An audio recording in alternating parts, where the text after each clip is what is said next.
ناظرین السلام علیکم ورحمۃ اللہ وبرکاتہ۔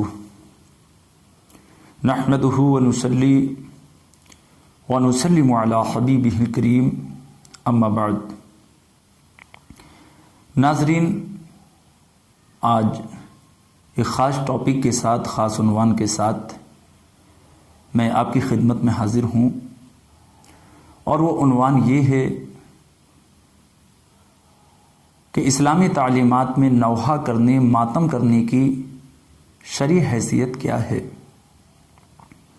نوحہ اور ماتم کے سلسلے میں اسلامی شریعت کیا کہتی ہے، کیا اسلام میں اس کی اجازت ہے؟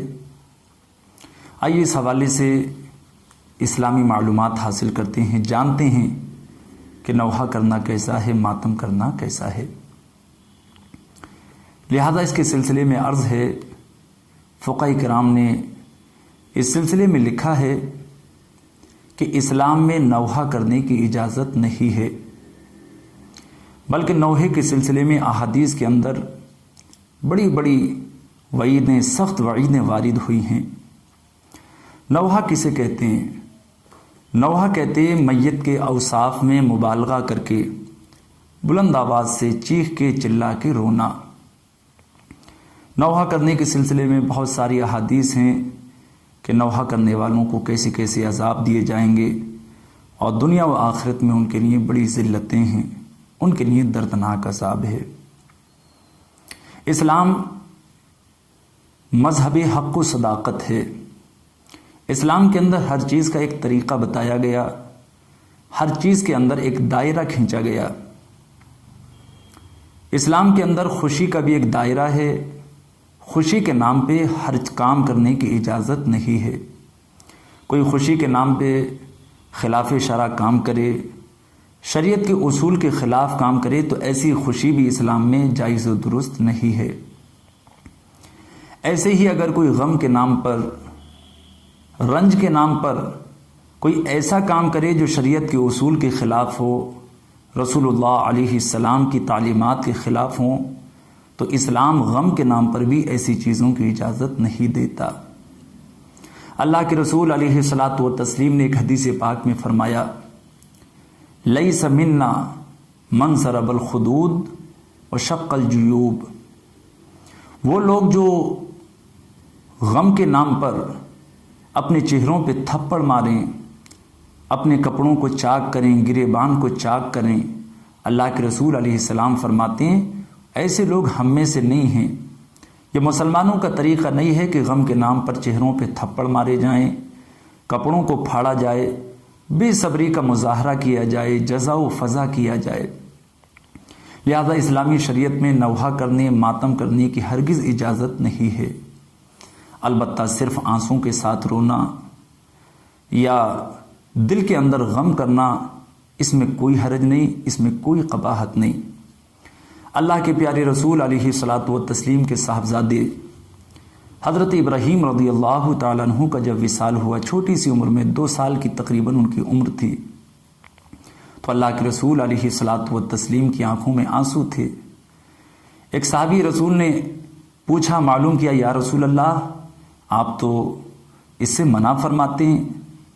تو اللہ کے رسول علیہ السلام نے فرمایا کہ میں نے آنسوں سے رونے سے منع نہیں کیا۔ آنسو یہ تو رحمت کی دلیل ہے، یہ تو دل کی نرمی کی علامت ہے، لہذا آنسو سے رونے پہ کوئی پابندی نہیں ہے۔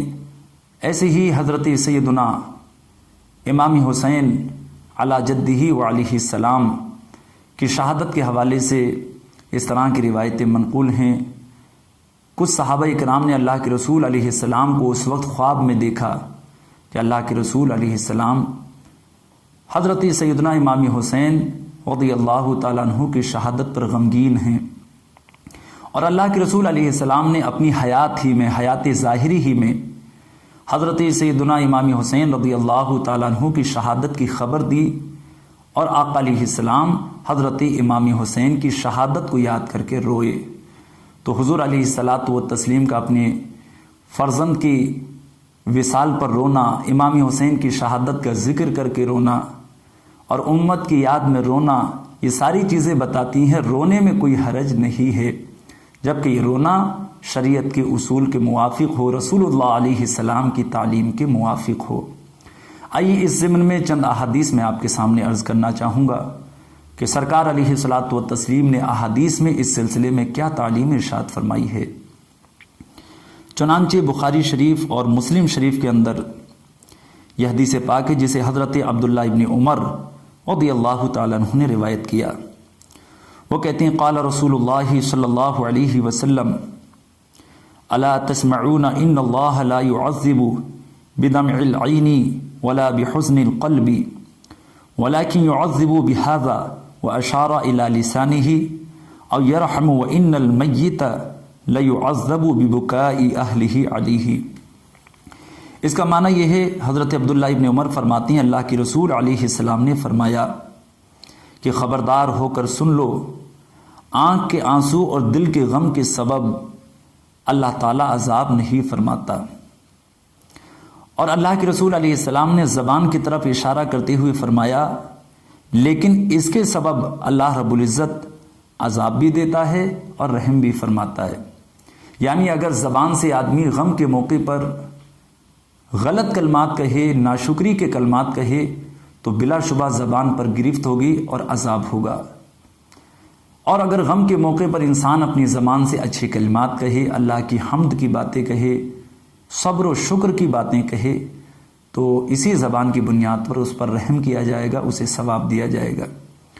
جیسا کہ اس سلسلے میں ایک اور حدیث پاک ہے جس میں اللہ کے رسول علیہ الصلاۃ والتسلیم نے فرمایا کسی کی چھوٹی اولاد، چھوٹا بچہ جب انتقال کر جاتا ہے تو فرشتوں سے اللہ رب العزت کہتا ہے میرے فرشتوں اس وقت میرے بندے نے کیا کہا؟ تو فرشتے کہتے ہیں پروردگار اس وقت میں غم کی گھڑی میں تیرے بندے نے تیری حمد کی، تیری تعریف کی، انا للہ و انا الیہ راجعون پڑھا، اس نے صبر کیا۔ تو اللہ پاک فرماتا ہے اس بندے کے لیے جنت میں ایک محل بناؤ، ایک گھر بناؤ اور اس کا نام بیت حمد رکھو۔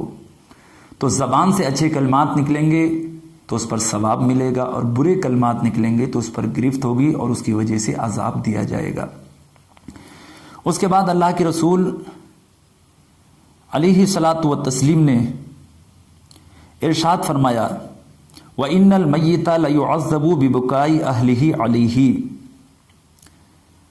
گھر والوں کے رونے کی وجہ سے میت پر عذاب ہوتا ہے۔ اور عام طور سے لوگوں میں اس طرح کی بات مشہور بھی ہے، وہ یہ سمجھتے ہیں کہ گھر والے روتے ہیں تو اس کی وجہ سے میت پہ عذاب ہوتا ہے۔ تو کیا واقعی میت کے گھر والوں کے رونے سے میت پہ عذاب ہوتا ہے؟ حدیث پاک کے اندر یہی الفاظ ہیں۔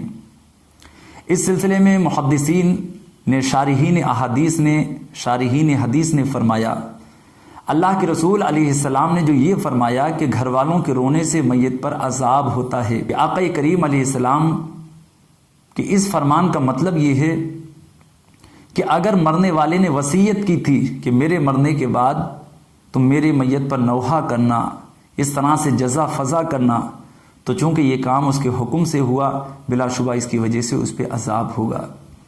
یا اس کا معنی یہ ہے کہ وہ انسان اپنی زندگی میں اس کام کو پسند کرتا تھا، اس سے ناراض نہیں تھا، نوحہ اور ماتم کرنے سے بیزار نہیں تھا، اس کام کو پسند کرتا تھا، تو اس کے انتقال کے بعد اس کی میت پر لوگ نوحہ کریں گے، ماتم کریں گے، تو چونکہ یہ اس گناہ سے راضی تھا اب اس عمل کی وجہ سے اس پر عذاب ہوگا، اسے تکلیف ہوگی۔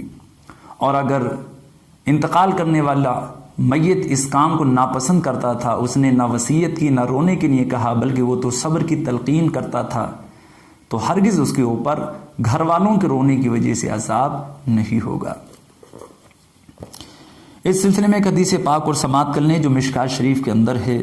حضرت عبداللہ ابن عباس رضی اللہ تعالیٰ عنہما نے فرمایا کہ حضور علیہ الصلاۃ والتسلیم کا فرمان ہے کہ جو آنسو آنکھ سے ہو اور جو آنسو آنکھ سے ہو اور غم سے ہو تو اللہ تعالیٰ کی جانب سے ہے۔ یعنی آنسو جو آنکھ سے نکل جاتا ہے غم کے موقع پر، رنج کے موقع پر، وہ اللہ کی طرف سے ہے، اس پر کوئی گرفت نہیں ہے، اس پر کوئی پکڑ نہیں ہے، وہ اللہ کی رحمت کا حصہ ہے۔ اور غم کا جو اظہار ہاتھ اور زبان سے کیا جائے وہ شیطان کی طرف سے ہے۔ تو غم کے موقع پر اپنے ہاتھ سے اور زبان سے بے صبری کا مظاہرہ کیا جائے، چلا کے رویا جائے، جسم پر مارا جائے، سینہ کوبی کی جائے، چہرے پہ مارا جائے، جیسا کہ آج کل روافض اہل تشیع ماتم کے نام پر اس طرح کا کام کرتے ہیں، اہل بیت کی محبت کے نام پر، شہدائے کربلا کی محبت کے نام پر، جبکہ یہ عمل شہدائے کربلا کی تعلیم کے خلاف ہے، حضرت سیدنا امام حسین رضی اللہ تعالیٰ عنہ کی تعلیم کے خلاف ہے، رسول اللہ علیہ السلام کی شریعت کے خلاف ہے۔ تو شہدائے کربلا کی محبت کے نام پر اگر کوئی نوحہ ماتم اس طرح کے خلاف شرع کام کرے تو بلا شبہ وہ گناہ ہے، گناہ عظیم ہے، ناجائز ہے، حرام ہے۔ اللہ پاک ہمیں آقا علیہ الصلاۃ والتسلیم کی پاکیزہ تعلیمات پہ، شہدائے کربلا کی پاکیزہ تعلیمات پہ عمل کی توفیق عطا فرمائے۔